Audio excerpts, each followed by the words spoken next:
Welcome back dito sa channel natin. Nandito tayo ngayon sa Mall of Asia. Magbibigay na naman tayo ng pinaka-latest na update sa Mall of Asia expansion project na ginagawa dito.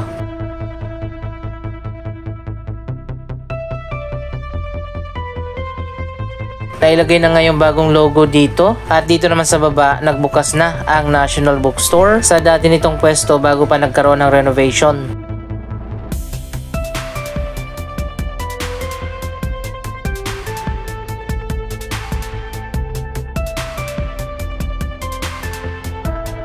Katabi naman yan magbubukas ang bagong Disney Store.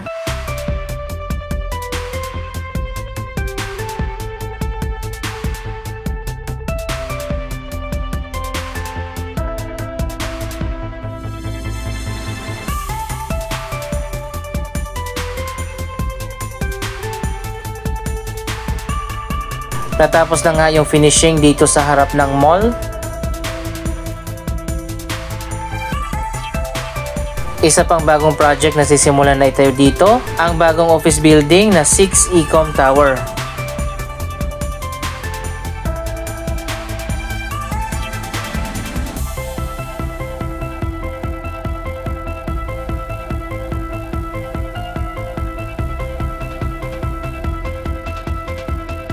Para maiba naman, diretso na agad tayo dito sa taas ng mall kung saan ginagawa ngayon ang bagong Sky Garden kasama na ang football stadium.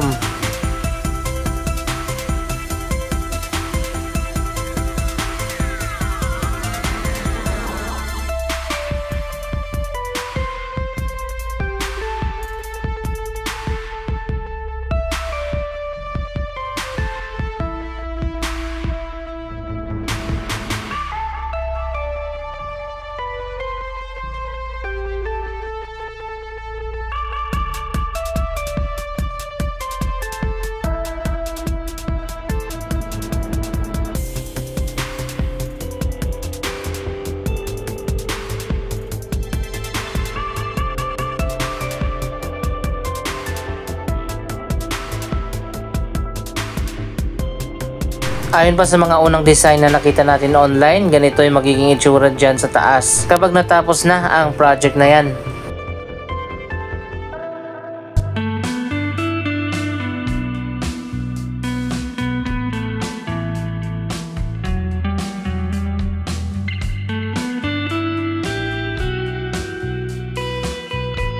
Magkabilang side magkakaroon ng linear park at pati na dito sa harap ng mall at nasa gitna nga yung bagong football field.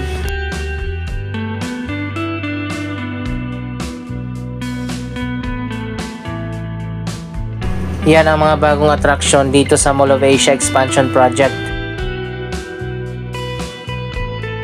Ilang taon na rin na under construction ang Mall of Asia. Natapos na yung South Wing expansion last year at meron na nga bagong Sky Garden doon. Sa ngayon naman ang ginagawa ay ang North Wing. Dito na lang sa North Wing ang ginagawa na bagong dagdag na 3rd floor.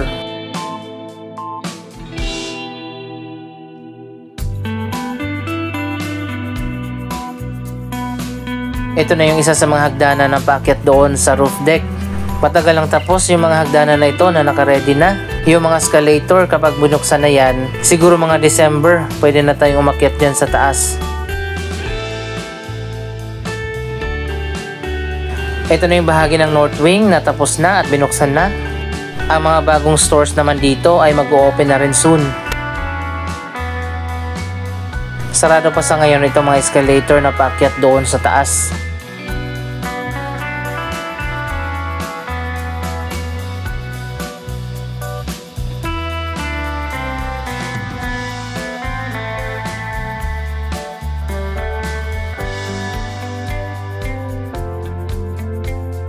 Dito sa harap ng mall, bukas na yung North Wing at nag-open na yung mga bagong stores.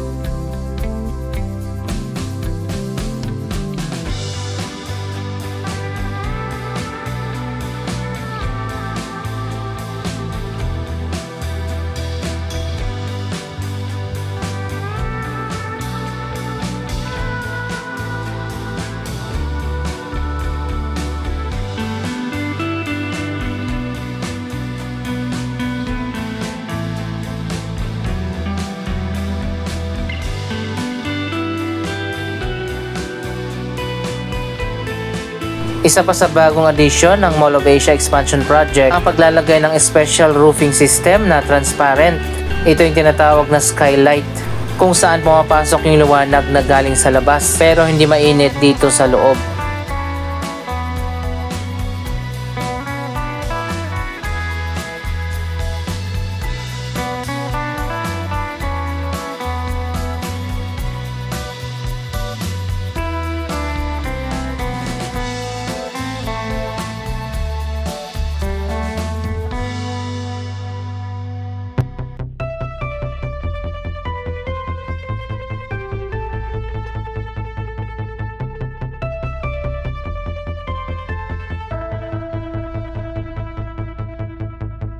Patuloy pa rin na dinadagsa ng tao ang Mall of Asia, kaya naman nagkaroon na ng expansion project. Mas malawak na ang retail space at magkakaroon na nga ng mga bagong Sky Garden kasama na ang football field.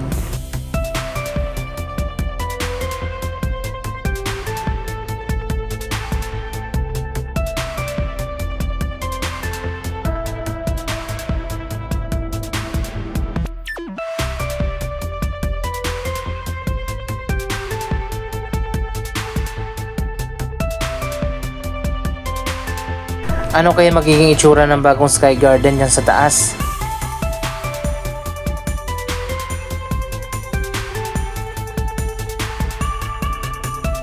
Andito naman tayo ngayon sa bagong South Wing Sky Garden. Ito yung una na natapos.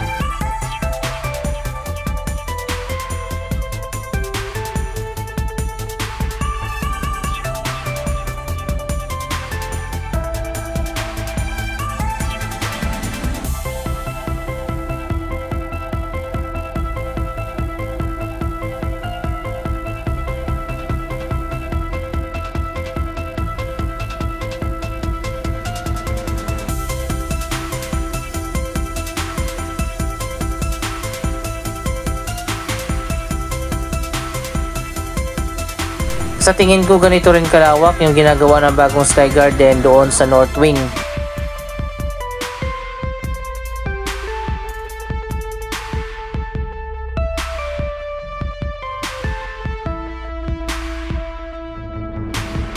Ang SM Prime Reclamation Project naman na magdadagdag ng 350 hectares na magiging expansion ng Mall of Asia Complex.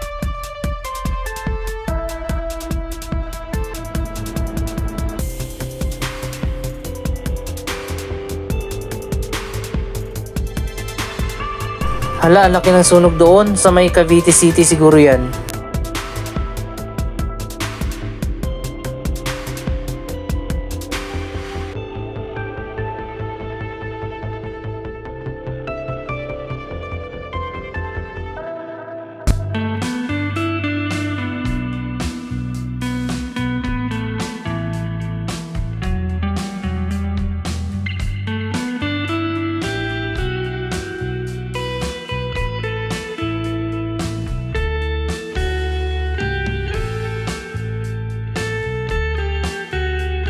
Medyo bumagal nga lang ang progress sa pagtatambak ng lupa at buhangin.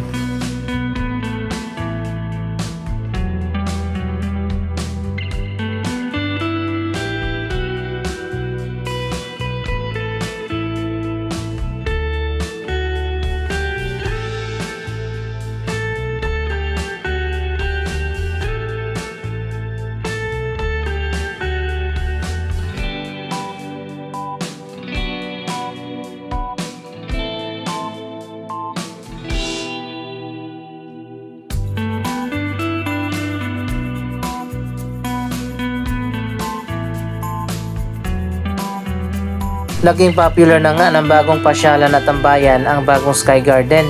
Sana doon sa North Wing Sky Garden na ginagawa pa sa ngayon, ibahin naman yung design. Bukod pa sa mga mini park garden, mayroon ding mga artificial grass, playground, restroom, artificial pond na katulad nito at waterfalls.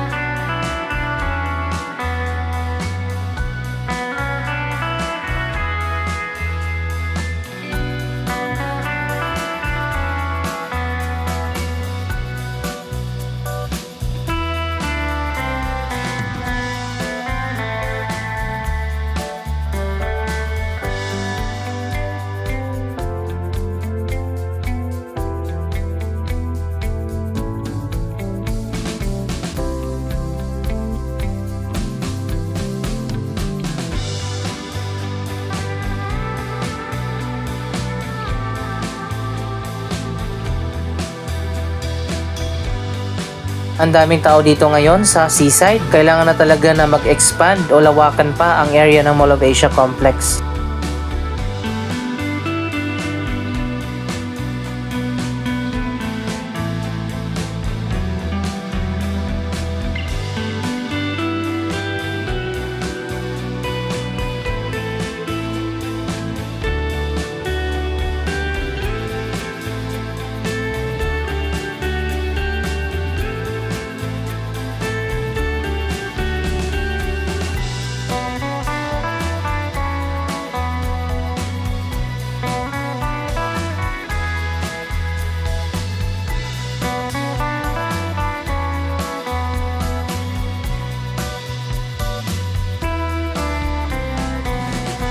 Dapat siguro magkaroon pa ng isa pang mall dito sa Manila Bay Area para mahati naman yung tao at hindi lahat nandito sa MOA.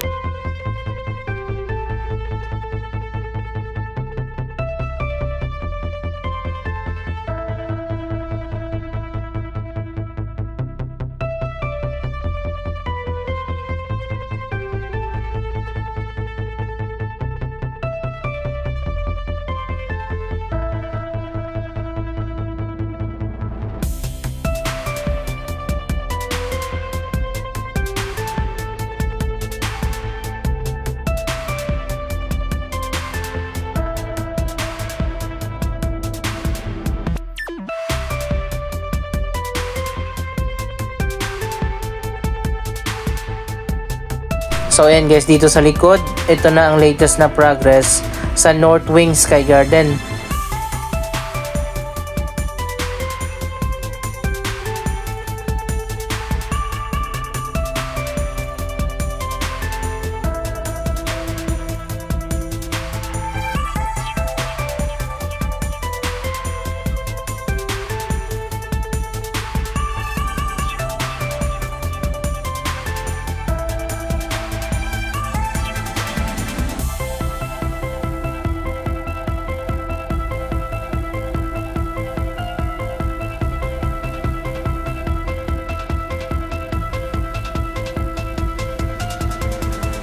Siguro mga December tapos na to.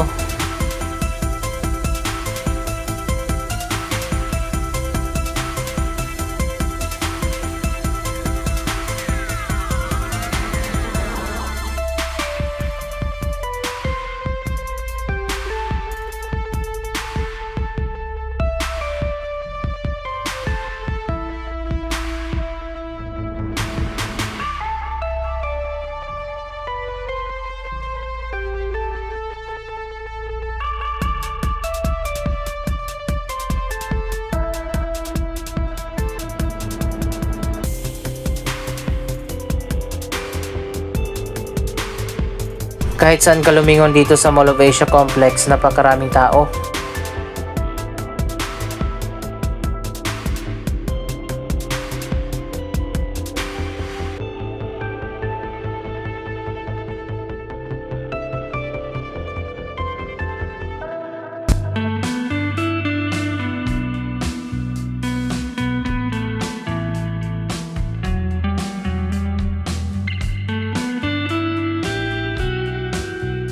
Pati na dyan sa loob ng IKEA, ang daming tao din.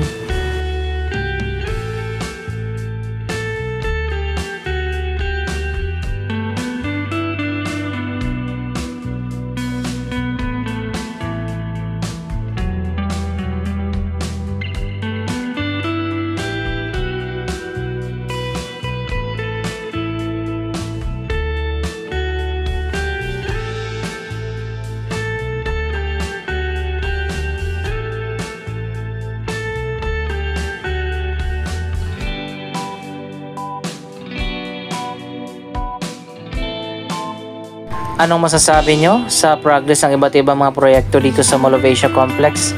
Mag-comment lamang dyan sa baba ng inyong mga reaksyon. Maraming salamat sa inyong panonood. Don't forget to like, share, comment, at subscribe. Thank you for watching!